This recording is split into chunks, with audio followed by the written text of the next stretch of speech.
First then, before you can speak peace to your hearts, you must be made to see, made to feel, made to weep over, made to bewail your actual transgressions against the law of God. According to the covenant of works, the soul that sinneth, it shall die.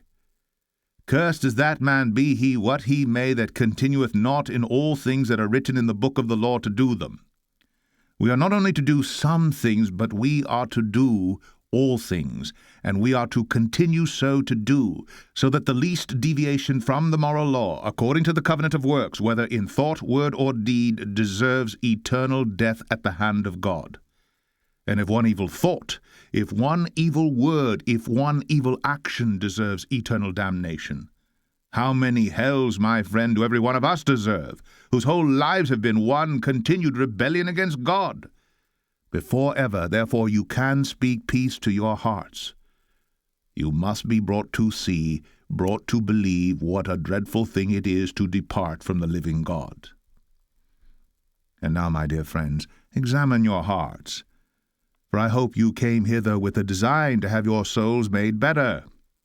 Give me leave to ask you, in the presence of God, whether you know the time, and if you do not know exactly the time, do you know there was a time when God wrote bitter things against you, when the arrows of the Almighty were within you? Was ever the remembrance of your sins grievous to you? Was the burden of your sins intolerable to your thoughts? Did you ever see that God's wrath might justly fall upon you on account of your actual transgressions against God? Were you ever, in all your life, sorry for your sins? Could you ever say, "My sins are gone over my head as a burden too heavy for me to bear"? Did you ever experience any such thing as this? Did ever any such thing as this pass between God and your soul? If not, for Jesus Christ's sake, do not call yourselves Christians. You may speak peace to your hearts, but there is no peace. May the Lord awaken you. May the Lord convert you. May the Lord give you peace, if it be His will, before you go home. But further, you may be convinced of your actual sins, so as to be made to tremble, and yet you may be strangers to Jesus Christ. You may have no true work of grace upon your hearts. Before ever, therefore, you can speak peace to your hearts, conviction must go deeper. You must not only be convinced of your actual transgressions against the law of God, but likewise of the foundation of all your transgressions. And what is that? I mean original sin, that original corruption each of us brings into the world with us, which renders us liable to God's wrath and damnation. There are many poor souls that think themselves fine reasoners, yet they pretend to say there is no such thing as original sin.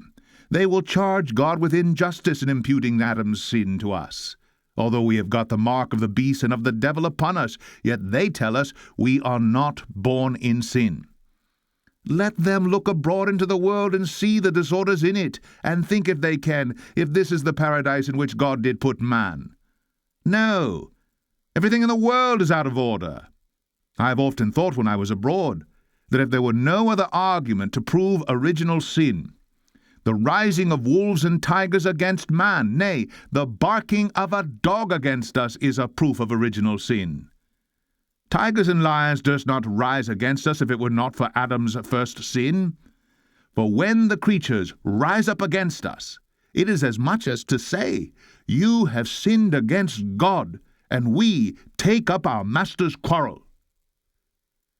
If we look inwardly, we shall see enough of lusts and man's temper contrary to the temper of God. There is pride, malice, and revenge in all our hearts. And this temper cannot come from God.